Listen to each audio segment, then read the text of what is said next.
Hey guys, so welcome back to Aries All Over the Place. So in today's video, we're going to be doing something a little bit different. I wanted to film myself doing a little fun, I guess you can call it a project, cooking project, here tonight for dinner. So I decided that I wanted to cook some Nigerian suya. So I have had suya before. I have actually, over the years, been trying out different West African dishes so that I could be closer to my roots. So of course, Black History Month is over, but recently at my job, we had a culinary experience that was based around African dishes for Black History Month, which at first I was like, how are they gonna pull this off? Because on the menu, it was like chicken wings and vegetarian, this and that. And I was like, well, what does that have to do with African food? But they did their thing. I work for a food brand, so our culinary team did an amazing job with creating or cooking different African diaspora inspired meals or dishes for us to try buffet style, and it was really, really great. And I really liked the way that they did that.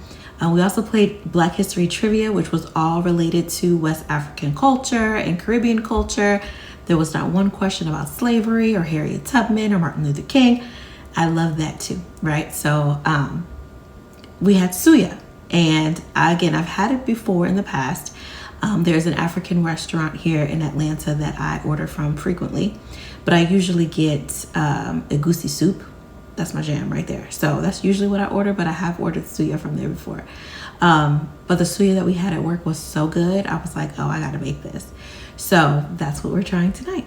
Okay, so a little backstory. You know, I always got a story time. So again, usually for Black History Month, I usually post it, but I didn't this time because even though Black History Month is over, I'm blackity black every day, okay?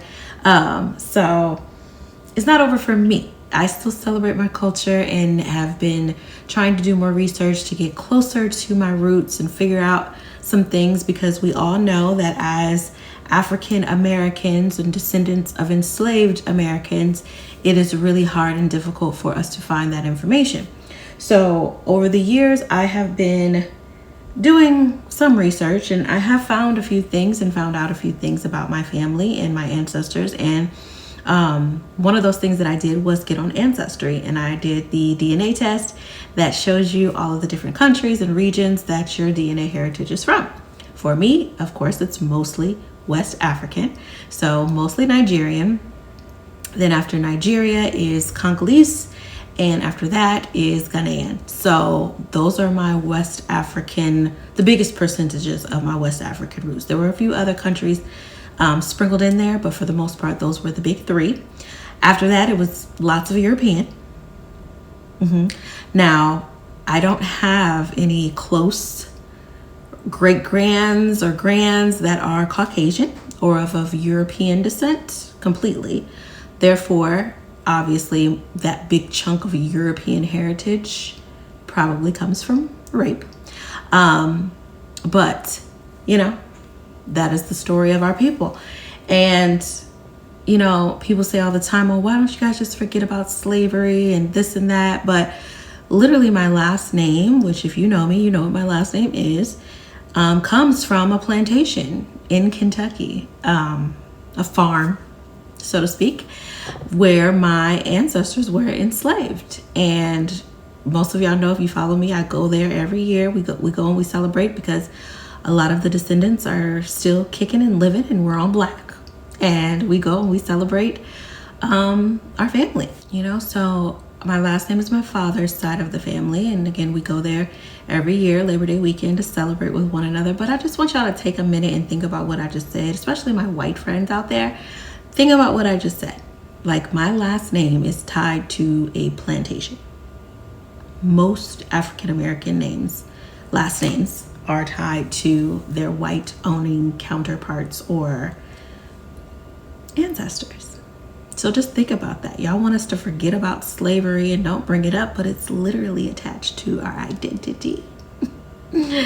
Yeah. So with that, I definitely want to not skip over it, but I'm trying to get all the way back to West Africa. I want to know the tribe that I'm from. I want to know all of those details, right? On my mother's side, I do have Caribbean roots as well. I haven't been able to really tap into where, because I've heard different varying things about what regions in the Caribbean islands my mother's people are from. But we all know even there in the Caribbean, it all ties back to Africa. So Africa we are going today, okay? And we are going to make suya. So I've got my spices. I'll show you guys more of everything that I've got here. But yeah, we're gonna get into it. And then collard greens, because I went to the farmer's market to try to find the suya spice. You can make suya spice from scratch. I wasn't about to be doing all that, no. So I just wanted to find the spice, and I thought for sure I could find it at the farmer's market.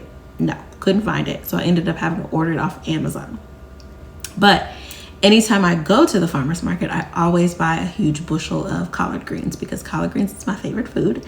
And yeah, so I gotta make some. Yeah, so I love me some collard greens. A friend of mine, he was like, you can cook collard greens? Like, what?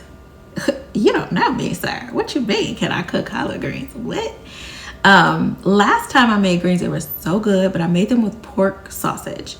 This time I'm going to try something different, and I am actually going to make them with some roasted garlic chicken smoked sausage.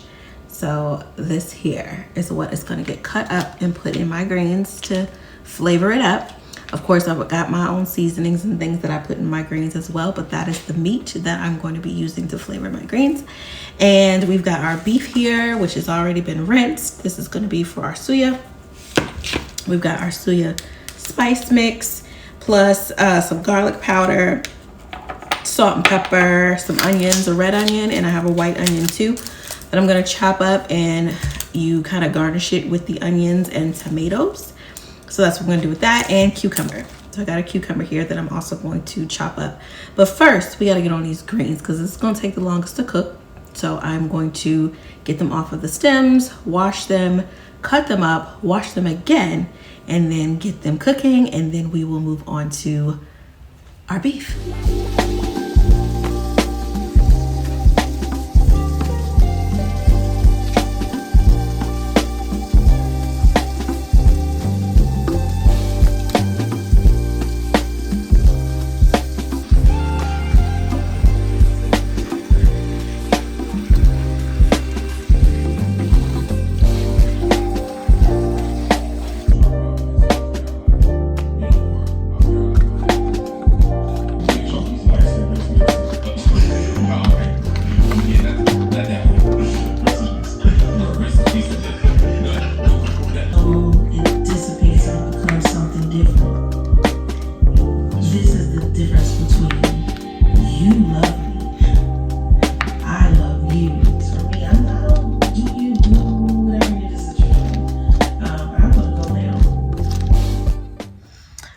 Guys, so time is getting away from me, so I got my greens together, but I'm actually gonna put them in the fridge tonight and then just turn on the slow cooker tomorrow when I get off work while I'm taking a nap, because it's getting late and greens is a process, you know what I'm saying? So sorry, y'all can probably hear the sink draining in the background, but it's time for us to get on this beef. I have preheated my oven so that I can bake it. I don't have a grill, and I have skewers. Usually you put this on skewers because it is more of like a street food type of snack situation, but I don't feel like wrestling with no skewers either. So the video that I watched, they said just make sure you spread it out good enough so that it's not touching.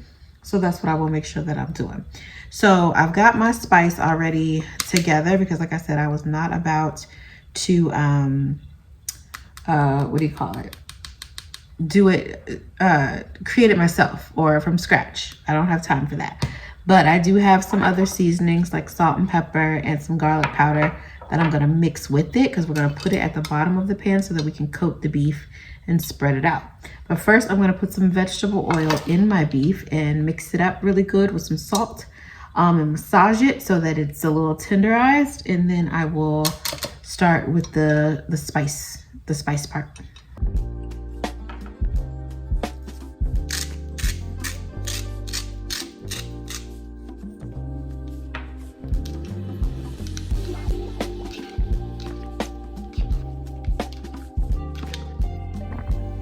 All right, so now for the fun part, the spices. Okay, So I am going to just pour a lot of the spice mix into the bottom of this pan. And then I'm just gonna basically coat the bottom of the pan with the spice.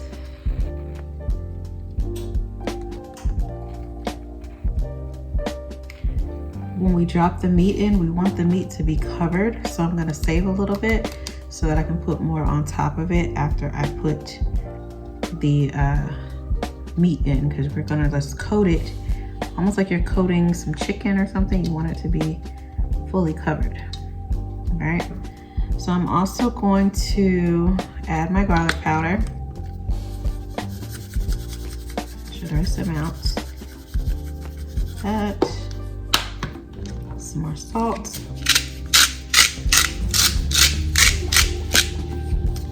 some black pepper,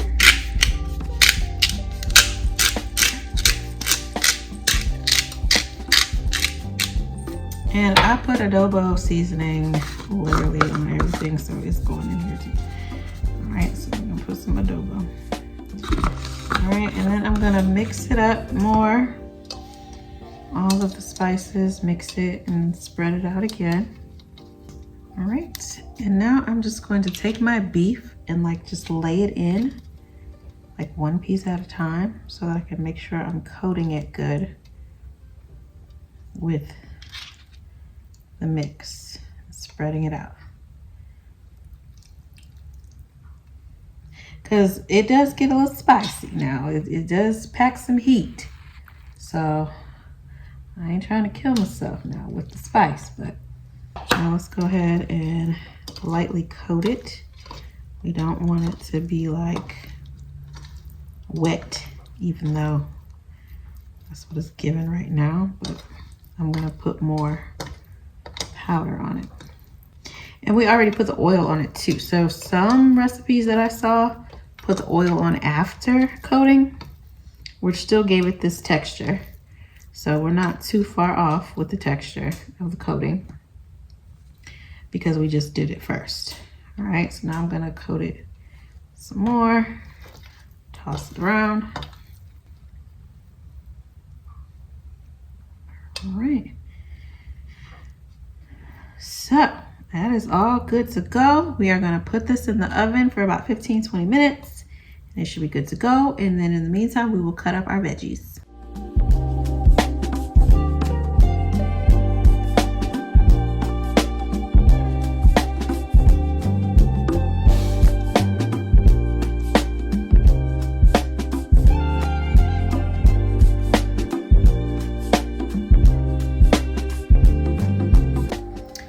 We're almost done. I need to clean up all my mess from cutting up my veggies, but I'm just making a little bowl for work tomorrow.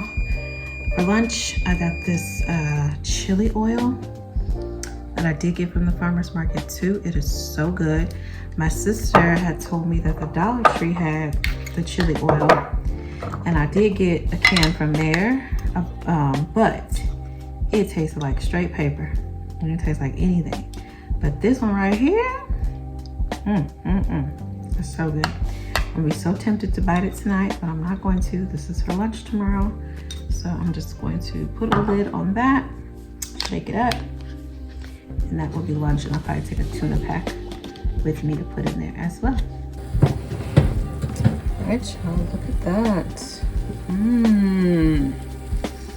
So yummy. You can't really see it on camera. It's got this beautiful red color, but yes, ooh, I can't wait to eat it. All right, we have finished our delicious plate of Nigerian suya. You see that? Get a taste, get a taste. All right, we are about to eat it. Now, this is a great low carb, healthy meal. Now, I am type 1 diabetic, so I have to be very careful eliminating carbs. Yes, carbohydrates will take my blood sugar up very high. However, sometimes I need carbs, especially right now. I'm trying to get back in the gym and work out. And if you follow me on Instagram, you saw yesterday that I was meal prepping and all the things, trying to get back, you know, trying to get cute for the summer, right? So I have to be careful, especially when I'm working out or I am doing things that are strenuous, my blood sugar can drop, and sometimes drastically. So I have to have carbs. I can't go without eating and things like that. I can't fast. I can't do any of that because my life depends on it, literally. So yeah, but I do love some good veggies. I do love onions. I know that they stank, but I love me some onions. And I'm about to dig into this and taste it. I will let you guys have the first taste. Hopefully I don't choke because of the spice, but look how pretty that is. All right, you get a bite. All right, let's taste it.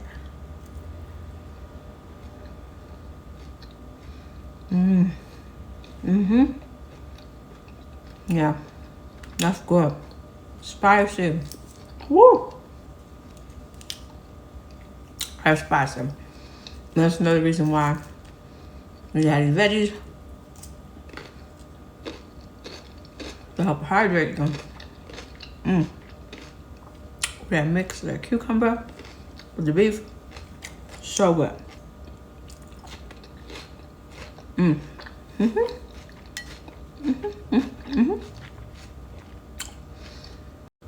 Okay, so yes, this is really good, really refreshing. Hits the spot. If you need something with some good seasoning, yes. And it definitely tastes like culture. Okay, for sure. But obviously, I'm probably not gonna eat all this. Probably gonna eat most of it, to be honest. But I have a lot more left in the pan that I'll save for tomorrow to eat with my greens. So I'll probably eat on that for the next couple of days, and then start eating my meal prep. So I'll be good for like the next week and a half. Don't gotta spend no money because groceries are crazy. The prices of groceries is just, it's just nuts.